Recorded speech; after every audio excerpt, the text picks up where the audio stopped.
नमस्कार प्यारे दोस्तों, जय श्री कृष्णा। दोस्तों, मैं गिरधारी पालीवाल और मेरे YouTube चैनल के ऑनलाइन प्लेटफॉर्म पर एक बार फिर से आप सभी का हार्दिक स्वागत करता हूं। जैसा कि दोस्तों आप स्क्रीन पर देख पा रहे, REET 2022 exam maths level first and second. दोस्तों, जो इस बार 23 जुलाई को जो रीट का एग्जाम का आयोजन हुआ है, उसके अंदर मैथ्स से संबंधित जितने भी क्वेश्चन थे उन क्वेश्चन पर विस्तृत व्याख्या के साथ चर्चा करेंगे। तो उससे पहले इस वीडियो को ज़्यादा से ज़्यादा लाइक और शेयर कर दें। दोस्तों, सबसे पहला क्वेश्चन था कि 1 से 30 तक कितनी अभाज्य संख्या है। जल्दी से बताएं कि 1 से 30 के बीच में कुल कितनी अभाज्य संख्या है। दोस्तों, बात करें अभाज्य संख्या की, तो अभाज्य संख्या क्या होती है? जो खुद ही संख्या से विभाजित होती है, उस संख्या में उसी संख्या का भाग जाएगा, वो संख्या क्या होगी? अभाज्य संख्या। तो अब 1 से 30 में कुल कौन सी अभाज्य संख्या है? 2, 3, 5, 7, 11, 13, 17, 19, 23 और 29। ये सारी की सारी क्या है? अभाज्य संख्या है। तो ये कुल कितनी अभाज्य संख्याएं होगी? 10। तो 1 से लेकर 30 के बीच में कुल कितनी अभाज्य संख्याएं होगी? 10। नेक्स्ट क्वेश्चन, निम्न में से सबसे बड़ी संख्या क्या है? दोस्तों, आपको पता करना है कि इनमें सबसे बड़ी संख्या कौन सी होगी। तो देखिए कौन कौन सी संख्या दी हुई है। 2/5, 4/7, 1/4 और 5/8। अब देखिए इनमें अपन को क्या चेक करना है कि जो अंश और हर के बीच का अंतर है वो कितना है। 2 और 5 के बीच 3 का अंतर, 4 और 7 के बीच 3 का अंतर, 1 और 4 के बीच 3 का अंतर और 5 और 8 के बीच 3 का अंतर। जब दोस्तों अंश और हर के बीच में अंतर समान होता है तो अंश के अंदर चेक करेंगे, जो सबसे बड़ी संख्या होगी वही उस भिन्न की होगी सबसे बड़ी संख्या। तो यहाँ पर अंश में सबसे बड़ा क्या 5 है, तो इसका मतलब 5/8 क्या होगी? सबसे बड़ी संख्या। तो डी आंसर जिनका भी है वो क्या होगा? सही होगा। नेक्स्ट क्वेश्चन, इसका आयतन क्या होगा? एक घनाभ दे रखा है दोस्तों, जिसकी भुजाएं दे रखी है 3y, y और 2y। तो घनाभ का आयतन क्या होता है? लंबाई इंटू चौड़ाई इंटू ऊंचाई। क्या होता है? लंबाई इंटू चौड़ाई इंटू ऊंचाई। तो लंबाई 3y, चौड़ाई y और ऊंचाई कितनी? 2y। तीनों को गुणा कर दीजिए। 3 × 2 6, y का क्या हो जाएगा? क्यूब। तो 6y क्यूब इसका क्या हो जाएगा? आयतन हो जाएगा। नेक्स्ट क्वेश्चन दोस्तों, निम्न संख्याओं को आरोही अवरोही क्रम में जमाइए। किस क्रम में जमाना है? अवरोही क्रम में। अवरोही क्रम का मतलब क्या होता है? घटता हुआ क्रम।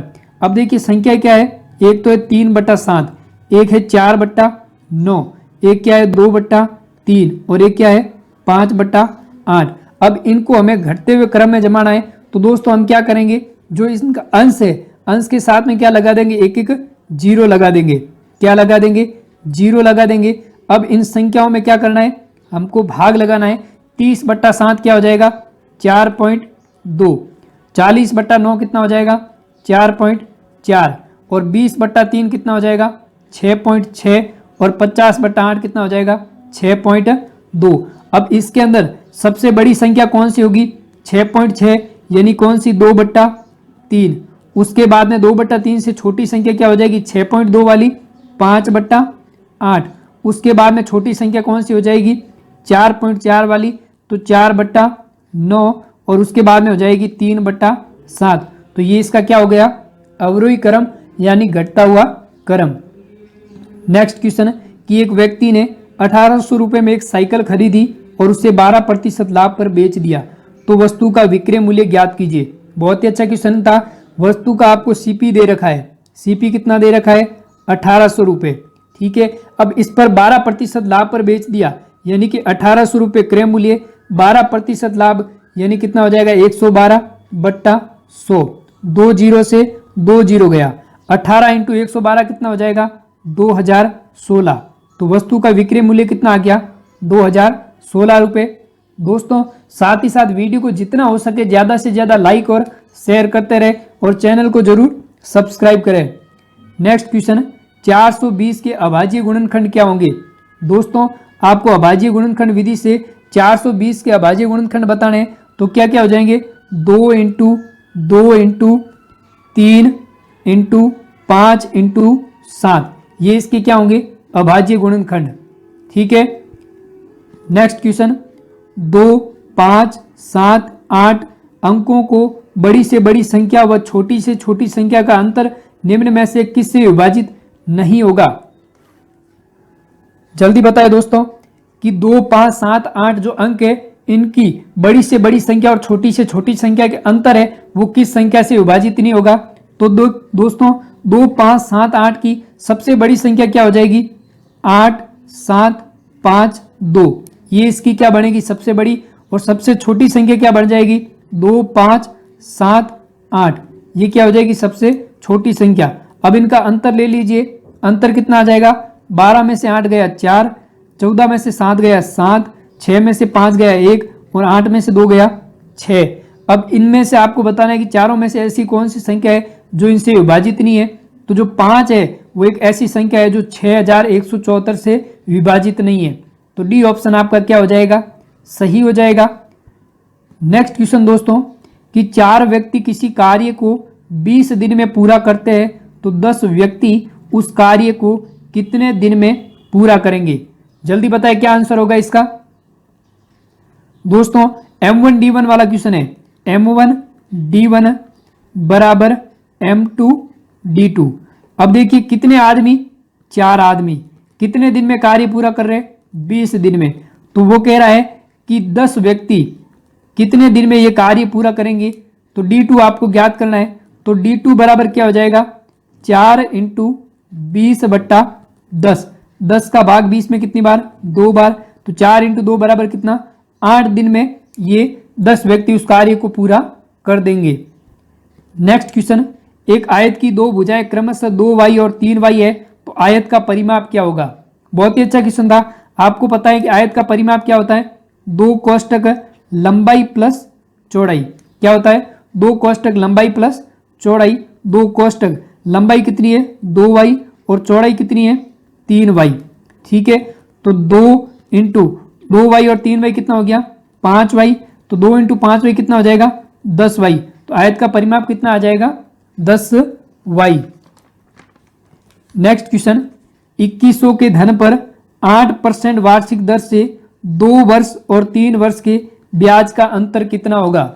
बहुत ही अच्छा क्वेश्चन है कि 2100 के धन पर 8% की वार्षिक दर से 2 वर्ष और 3 वर्ष के ब्याज का जो अंतर है वो कितना होगा? सबसे पहले 2 वर्ष का ब्याज ज्ञात कर लेते हैं। मूलधन कितना? 2100 और दर कितनी? 8 और समय कितना? 2/100 माइनस फिर तीसरे वर्ष का अंतर। पहले आप 2 वर्ष का ज्ञात कर लेते हैं। 2 0 से 2 0 गया। 8 × 2 कितना हो गया? 16। 16 × 21 कितना हो जाएगा? 336। फिर 3 वर्ष का ज्ञात कर लेते हैं। 2100 × 8 × 3/100। 2 0 से 2 0 गया। 8 × 3 24। 24 × 21 कितना हो जाएगा? 504। कितना हो जाएगा? 504। अब इनका अंतर कितना हो जाएगा? 168 का। कितना हो जाएगा? 168 का। नेक्स्ट क्वेश्चन, 10,20,305 का अंकों में क्या होगा? मतलब 10,20,305 को अंकों में किस प्रकार लिखा जाएगा? तो देखिए 10,20,305 ये इसका अंकीय रूप होगा। इकाई, दाई, सैकड़ा, हजार, 10,000, लाख और 10 लाख। तो 10,20,305 को अंकीय रूप में इस तरह लिखा जाएगा। ठीक है। नेक्स्ट, इस समचतुर्भुज का परिमाप क्या होगा? दोस्तों आपको एक समचतुर्भुज दे रखा है और जिसके अंदर की जो विकर्ण की 2 भुजाओं की लंबाई दी हुई है और इसका परिमाप पूछ रहा है। तो देखिए दोस्तों यहां पर आपको 2 भुजाएं कौन कौन सी दी हुई है? ये वाली 12 दे रखी है और ये वाली 5 दे रखी है। और ये कितने डिग्री का है? 90 डिग्री का। आप ये भुजा इससे ज्ञात कर सकते हैं। ठीक है, तो क्या हो जाएगा? ये भुजा क्या है? कर्ण है। तो कर्ण का स्क्वायर बराबर क्या होता है? लंब का स्क्वायर प्लस आधार का स्क्वायर। तो कर्ण बराबर क्या हो जाएगा? √ लंब स्क्वायर प्लस आधार स्क्वायर। देखिए लंब का स्क्वायर यानी कि 12 का स्क्वायर कितना हो जाएगा? 144 प्लस 5 का स्क्वायर कितना हो जाएगा? 25। तो 144 और 25 कितना हो जाएगा? 169 और √ 169 कितना होता है? 13। तो इसकी भुजा कितनी आ गई? 13। अब समचतुर्भुज का परिमाप क्या होता है? 4 × भुजा। 4 × भुजा, तो ये क्या हो जाएगा 4 इंटू भुजा, तो 4 इंटू 13, 13 इंटू 4 कितना हो जाएगा 52, तो इसका परिमाप कितना आ जाएगा 52। नेक्स्ट क्वेश्चन, 3000 रुपये का 11% वार्षिक दर से साधारण ब्याज पर 2 वर्ष बाद कितना मिश्र धन होगा। बहुत ही अच्छा क्वेश्चन है कि 3000 रुपये का 11% वार्षिक दर से 2 वर्ष बाद उसका मिश्र धन क्या होगा। तो देखिए यहां पर आपको मूलधन कितना दे रखा है 3000, कितना दे रखा है 3000, समय कितना दिया 2 वर्ष, और दर कितनी दे रखी है 11%।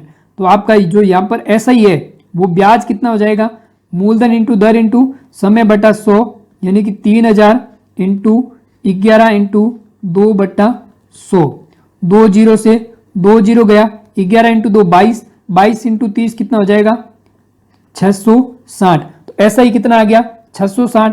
अब आपसे पूछा क्या है मिश्रधन, मिश्रधन क्या होता है मूलधन प्लस ब्याज, तो कितना हो जाएगा 3660 रुपये।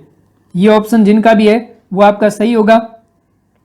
साथ ही साथ दोस्तों वीडियो को ज़्यादा से ज़्यादा लाइक और शेयर करते रहें। नेक्स्ट क्वेश्चन, गणित सभ्यता और संस्कृति का दर्पण है, यह परिभाषा किसने दी। तो दोस्तों यह परिभाषा किसने दी हॉगवेन ने, किसने दी हॉगवेन ने। नेक्स्ट क्वेश्चन, ए का मान ज्ञात कीजिए। आपके सामने कुछ इस तरह का डायग्राम है, वहां पर ए का मान बताना है। तो ये कितना है 90 डिग्री, ये कितना है 40 डिग्री, और यहां से ए का पूछ रहा है। जब ये 40 है तो ये वाला कितना होगा दोस्तों, ये वाला हो जाएगा 40 डिग्री।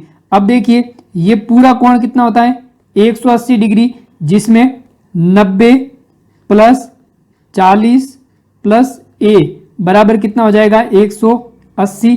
अब ए बराबर कितना हो जाएगा 90 और 40 130, तो 180 माइनस 130, तो ए बराबर कितना आ जाएगा 50 डिग्री।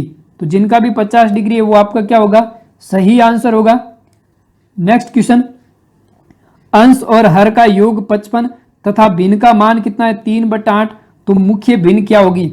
यहां पर दोस्तों आपके सामने ऑप्शन कुछ इस तरह के थे 15/40, और एक ऑप्शन था आपके पास में 25/30, और एक ऑप्शन था 5/40, और एक ऑप्शन था इनमें से कोई नहीं। तो दोस्तों पहले ही ऑप्शन की बात करें तो 40 और 15 का योग कितना हो रहा है 55। अब 15/40 कितना हो रहा है 55। अब इसमें देखिए ये संख्या किससे कट रही है 5 से, 5 ये 15, और ये 5 से 8 पंजे 40, तो 3/8 प्राप्त हो रहा है। तो आपके वो भिन्न क्या होगी 15/40। नेक्स्ट क्वेश्चन, 1800 को कौन सी संख्या से गुणा करने पर पूर्ण घन संख्या प्राप्त हो और इन संख्याओं के अंकों का योग क्या होगा। तो दोस्तों ये जो 1800 एक संख्या है, इसको किस संख्या से गुणा करने पर एक पूर्ण घन संख्या प्राप्त होगी और उनके जो अंकों का योग है वो क्या होगा। तो दोस्तों 1800 का घनमूल निकाल लीजिए। 2 से भाग कितनी बार गया 900 बार, फिर 2 से 450 बार, फिर 2 से 2 दूनी 4, 2 दूनी 4 225 बार, फिर किससे जाएगा 3 से 7 ये 21 और 5 ये 15, फिर 3 से कितनी बार जाएगा 3 से चला जाएगा आपके 3 दुए 6 25 बार, फिर किससे जाएगा 5 से 5 बार, फिर 5 से 1 बार। अब घनमूल के अंदर 3 के जोड़े बनते हैं, एक जोड़ा ये बन गया।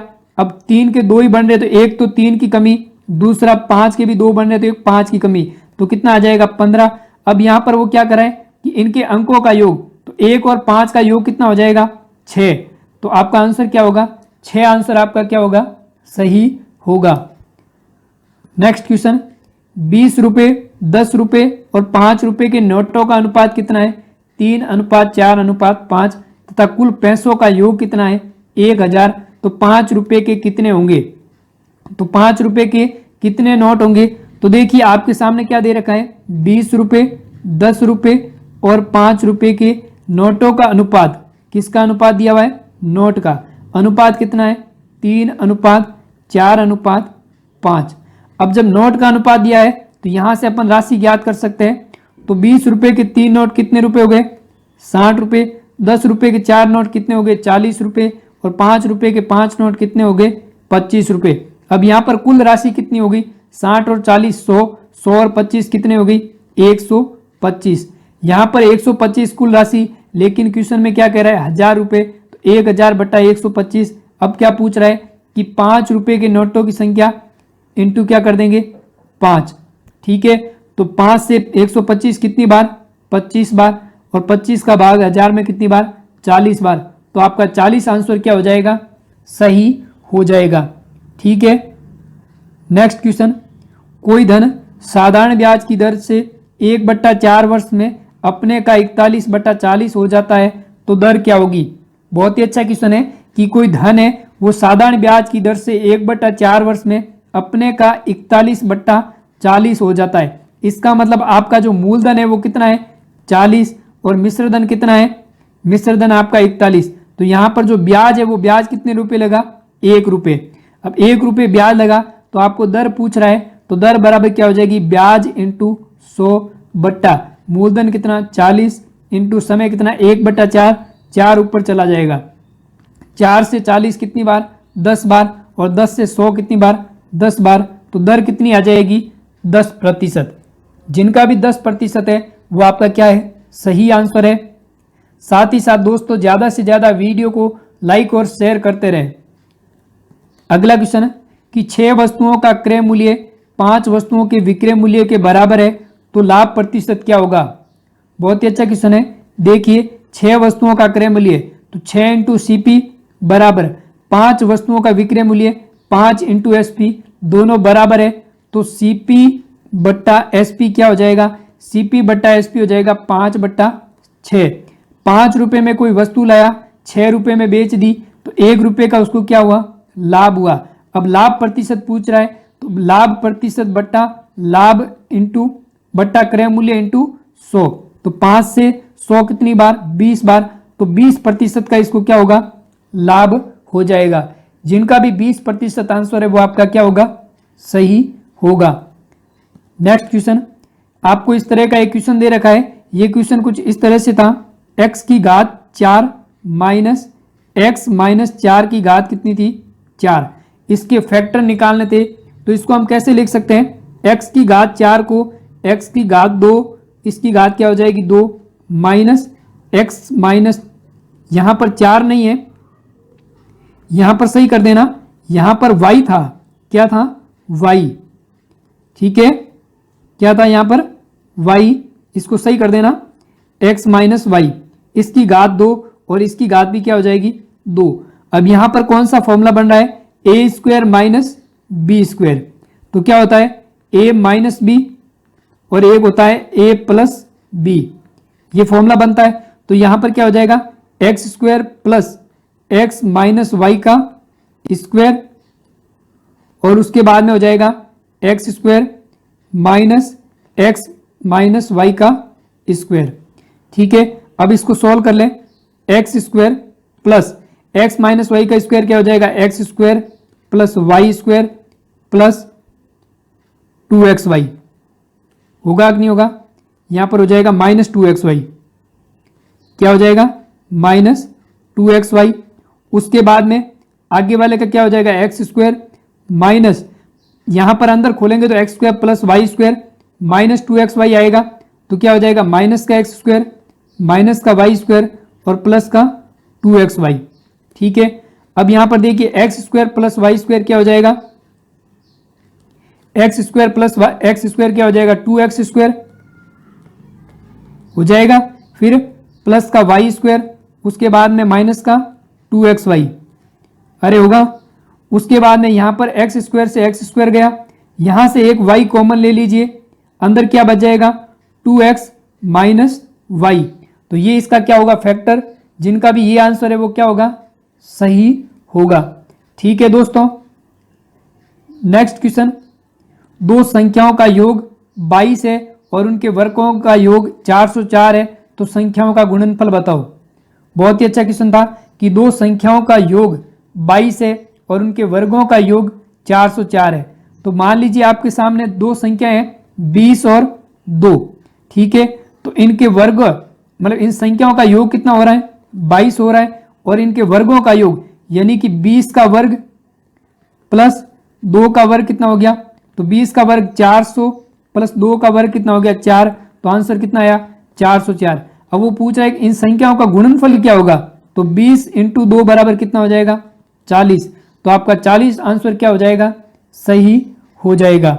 ठीक है दोस्तों, नेक्स्ट क्वेश्चन, 3 संख्याओं का औसत 40 है और 2 संख्याओं का औसत 38 है, तो तीसरी संख्या क्या होगी। देखिए दोस्तों, 3 संख्याएं हैं, मान लीजिए ए, बी और सी, ये 3 संख्या है। इन तीनों संख्याओं का औसत 40 है, तो तीनों संख्याओं का योग कितना हो जाएगा 40 इंटू 3 बराबर कितना हो जाएगा 120। अब कह रहा है 2 संख्याओं का औसत 38 है, मान लीजिए बी और सी दोनों संख्या है, इनका औसत 38 है, तो इनका योग कितना हो जाएगा 38 इंटू 2 कितना हो जाएगा योग 38 इंटू 2 8 दूनी 16, 3 दूनी 6 और 1 7, योग हो गया कितना 76। अब वो क्या कह रहा है कि तीसरी संख्या क्या होगी, तो 120 में से 76 को माइनस कर दीजिए, तीसरी संख्या आ जाएगी, तो आपके जो आंसर है वो कितना हो जाएगा 44। तो तीसरी संख्या क्या होगी 44। ठीक है दोस्तों, नेक्स्ट क्वेश्चन, निम्न में से किस संख्या में 5 का स्थानीय मान 500 नहीं है। देखिए ऑप्शन ए की बात करें तो यहां पर 5 का स्थानीय मान कितना होगा 500, ऑप्शन बी में 5 का स्थानीय मान 500, ऑप्शन सी में भी 5 का स्थानीय मान 500। लेकिन दोस्तों ये जो 234 है इसमें 5 दे नहीं रखा है, इसका मतलब इसके अंदर 5 का स्थानीय मान नहीं होगा, तो आपका डी ऑप्शन है वो क्या हो जाएगा सही हो जाएगा। ठीक है दोस्तों, जितना हो सके वीडियो को ज्यादा से ज्यादा लाइक और शेयर करते रहें। नेक्स्ट क्वेश्चन, पंचभुज के अंतःकोणों का योग कितना होता है। तो दोस्तों पंचभुज के जो अंतःकोण होते हैं उनका योग कितना होता है 540 डिग्री। नेक्स्ट क्वेश्चन, एक पासे को उछाला जाता है तो 6 से अधिक आने की प्रायिकता क्या होगी। दोस्तों बहुत ही अच्छा क्वेश्चन था कि पासे को उछालने पर 6 से ज्यादा आने की प्रायिकता क्या होगी। तो दोस्तों पासे पर कुल अंक कितने होते हैं 6 अंक होते हैं। कौन कौन से, ये सारे के सारे 1 2 3 4 5 और 6 ये अंक होते हैं। लेकिन आपसे कह रहा है कि 6 से अधिक आने की प्रायिकता, तो 6 से अधिक कोई आता ही नहीं है, इसका मतलब इसके अंदर प्रायिकता क्या होगी 0। 6 से अधिक आने की प्रायिकता 0 होगी। अगर आपसे कहता है कि पासे पर 6 के आने की प्रायिकता तो 1/6 हो जाती, लेकिन अधिक आने की प्रायिकता क्या होगी 0। नेक्स्ट क्वेश्चन, यदि x माइनस 1/x बराबर 8 है तो x की घात 2 प्लस 1/x की घात 2 क्या होगा। ये कुछ इस तरह से क्वेश्चन है कि x माइनस 1/x बराबर कितना है 8 है, तो x की घात 2 प्लस 1/x की घात 2 क्या होगा। दोस्तों ये जो आपके सामने दे रखा है x माइनस 1/8 है, इसको क्या करें कि इनका दोनों तरफ वर्ग कर देते हैं। क्या कर देते हैं वर्ग, तो a माइनस बी का होल स्क्वायर यानी कि a का स्क्वायर प्लस b का square 1/x square minus 2ab, तो minus 2 into x into 1/x बराबर कितना हो जाएगा 64। x से x गया तो x square plus 1/x square minus का 2 उधर चला जाएगा, तो 64 प्लस 2 कितना हो जाएगा 66, तो x square plus 1/x square कितना हो जाएगा 66। तो जिनका भी 66 आंसर है वो क्या होगा सही होगा। नेक्स्ट क्वेश्चन, मूल बिंदु के निर्देशांक क्या होते हैं। इससे सिंपल तो और क्या क्वेश्चन आएगा दोस्तों। मूल बिंदु ग्राफ के अंदर आपने ये देखा होगा, और इसका जो सेंटर वाला बिंदु ये क्या होता है मूल बिंदु, और इसके निर्देशांक क्या होते हैं 0 0। तो मूल बिंदु के निर्देशांक क्या होंगे 0 0। नेक्स्ट क्वेश्चन कुछ इस तरह का क्वेश्चन था कि √3 की घात 5 इंटू 9 की घात 2 बराबर 3 की घात x इंटू 3√3। यहां पर आपसे x की वैल्यू पूछ रहा है, तो √3 की घात 5 इंटू 9 को क्या लिख सकते हैं √3 की घात 4, अरे लिख सकते हैं ना √3 की घात 4 ऊपर घात कितनी 2, फिर 3 की घात x इंटू 3 को लिख सकते हैं √3 की घात 2 इंटू √3। अब देखिए √3 की घात 5 इंटू √3 की घात कितनी हो जाएगी 8 बराबर 3 की घात x इंटू √3 की घात कितनी हो जाएगी 2 और 1 3, क्योंकि जब आधार समान होते हैं तो घातें क्या होती है जुड़ जाती है। अब देखिए यहां से देखो √3 की घात 3 और ये √3 की घात 8 एक कट जाएगी, पीछे कितनी बचेगी √3 की घात 5 बचेगी। तो रूट 3 की घात कितनी होगी? 10। कितनी हो गई? 10 बराबर 3 की घात x, इसको क्या लिख सकते हैं? रूट 3 की घात 2x। अब यहाँ पर जब आधार समान है और बीच में बराबर का साइन है तो घातें क्या हो जाएगी? बराबर हो जाएगी। तो 2x बराबर 10 हो जाएगा। तो x बराबर कितना आ जाएगा? 5। तो आपका 5 आंसर क्या होगा? सही होगा। ठीक है, next question. P Q R S में पी एस और क्यू आर समांतर है तो आपसे एस पी क्यू का मान पूछ रहा है। देखिए ये कुछ इस तरह से पी क्यू आर और एस। तो पी एस और क्यू आर क्या है? समांतर है। और ये आपको एंगल दे रखे और वो आपसे ये वाला एंगल पूछ रहा है। तो देखिए त्रिभुज के तीनों कोणों का योग 180 होता है। तो 2x plus 5x plus 3x बराबर कितना होगा? 180 डिग्री। अब इनको जोड़ दीजिए, 5 और 2 7, 7 और 3 10, x बराबर कितना हो गया? 180। तो x बराबर कितना हो जाएगा? 18। x बराबर कितना हो जाएगा? 18। तो ये वाला कोण कितना आ जाएगा? 90 डिग्री। तो ये 90 है तो ये वाला भी कितना हो जाएगा? 90 डिग्री। तो आपका 90 डिग्री आंसर क्या हो जाएगा? सही हो जाएगा। ठीक है, next question. 1 2 3 4 5 and so N का समांतर माध्य क्या होगा? इसका समांतर माध्य क्या हो जाएगा? जब 1 से लेकर n तक कोई संख्या दे रखी है तो उनका समांतर माध्य क्या हो जाएगा? n plus 1/2। ये आंसर आपका क्या होगा? सही होगा। Next question. 10% चक्रवृद्धि ब्याज की दर से कोई धन 2000 से कितना हो जाता है? 2420। तो वह कितने समय लगेगा? बहुत ही अच्छा क्वेश्चन है कि 10% चक्रवृद्धि ब्याज से कोई धन है वो 2000 रुपये से 2420 हो जाता है। तो यह धन कितने समय में हुआ? तो देखिए कोई धन क्या था? 2000, वो कितना हो रहा है? 2420 रुपये हो रहा है। तो मान लीजिए पहले वर्ष उसका 10% से ब्याज कितना हुआ? 200 रुपये। पहले वर्ष उसका ब्याज कितना हुआ? 200 रुपये। अब दूसरे वर्ष ब्याज पर ब्याज लगेगा तो 200 का 20% कितना हो जाएगा? 200 का 20% कितना हो जाएगा? 20। कितना हो जाएगा? 20। और फिर इसका भी ब्याज लगेगा तो 2000 का 20% 10% कितना हो जाएगा? 200। तो ये दूसरे वर्ष में हुआ। कौन से वर्ष में हुआ? दूसरे वर्ष में। अब कुल ब्याज कितना हो गया? चक्रवृद्धि ब्याज 200 और 200 400, 400 और 20 कितना हो गया? 420। तो इसका मतलब कितने वर्ष में हुआ? 2 वर्ष में। कितने वर्ष में? 2 वर्ष में। तो ये आपका आंसर क्या होगा? सही होगा। ठीक है दोस्तों, तो दोस्तों ये क्वेश्चन थे जितने भी मेरे पास पहुंचे थे, ये सारे के सारे मैथ्स के क्वेश्चन थे। दोस्तों अगर वीडियो अच्छा लगा है तो ज़्यादा से ज़्यादा लाइक और शेयर करें और इस चैनल को जरूर सब्सक्राइब करें। धन्यवाद।